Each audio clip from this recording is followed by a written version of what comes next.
When spreading rumors about somebody snitching can get you hurt.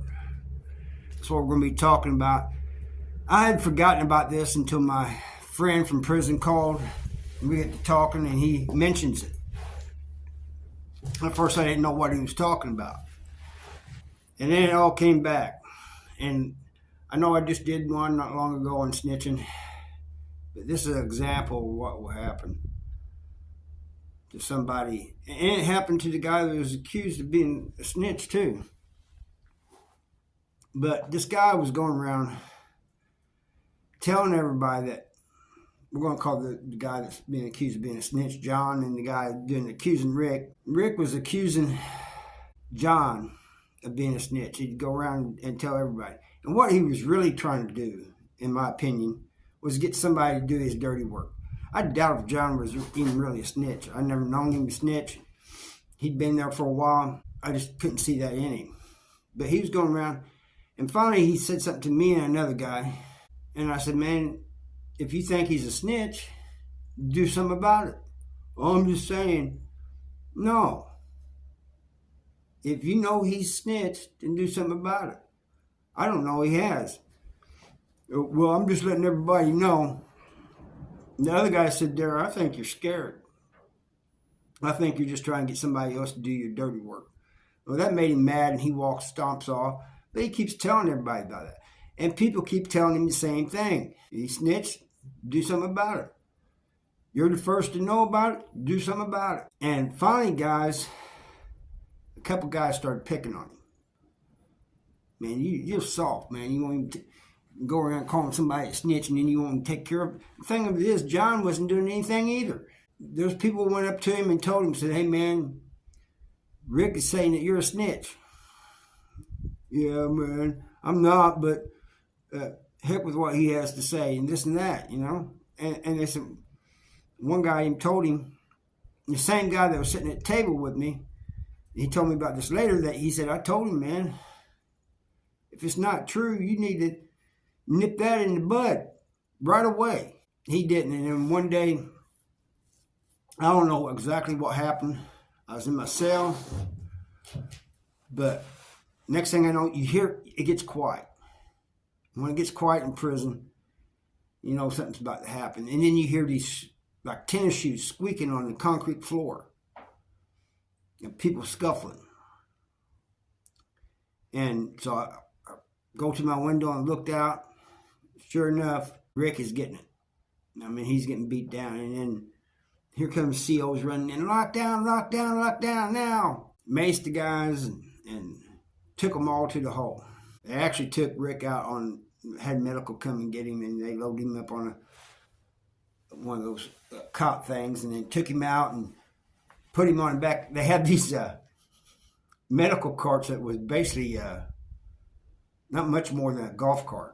And they put him on the back of that and took him to medical. And there's like the Hatsus or something like that. But we never saw him again. Next thing I know, people get picking on John. Man, it must be true what he's saying. You never stood up for yourself. He goes, it's not true. And it just kept going on, kept going on, kept going on. And finally, he swings on a guy. John swings on a guy. And the guy beats him up. But he swung on him because he just got tired of it.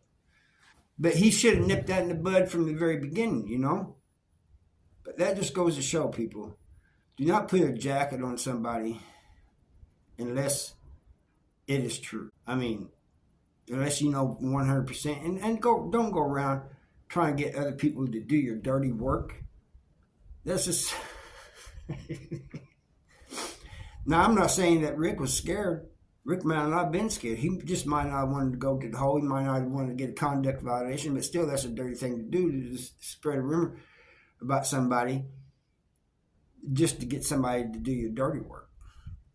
I think they'd gotten into it over something that, and John said, well, heck with this, I'm going to get somebody else to beat him up, and went around saying that he was a snitch, because that happens.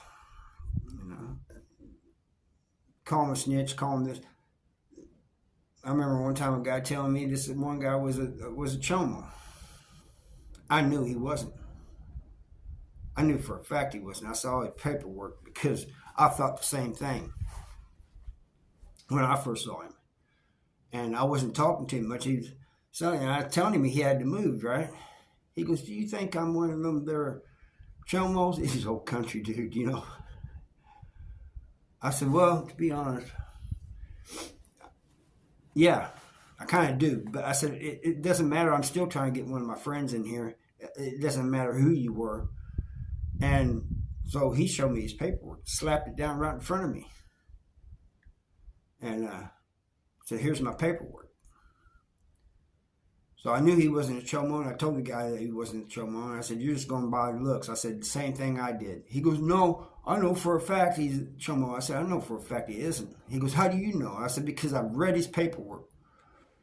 He goes, "Well, he could have had that typed up different." I said, "And so could have been the paperwork that you looked at, supposedly." And he just stomps off, and he told a few other people, and one guy went and told that guy, and that guy came out and just jumped that guy.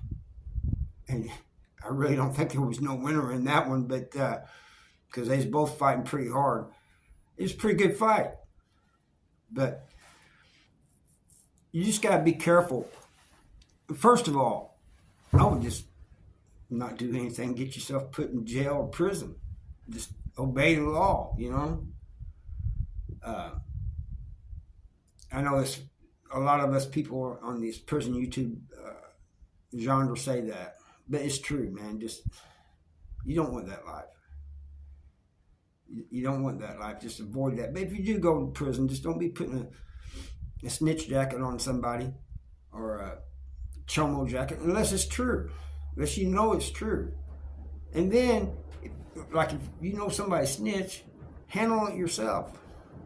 If you have a problem, that big of a problem with it, handle it yourself.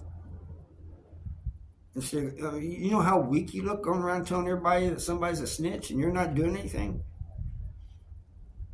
You know, it'd just be like out here.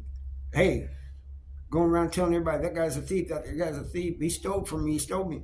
He stole from you, you ain't done nothing yet? Anyway, that's all I got for you. I'm sorry for the win. And I'm here instead at the park because I'm doing some things down at the park. I decided to do it here at this Wheatland ballpark for the high schoolers. So I apologize for that win. I know you guys can hear it. I'm in a dugout, although it isn't really dug out. Thank you for watching. I'll see you next time.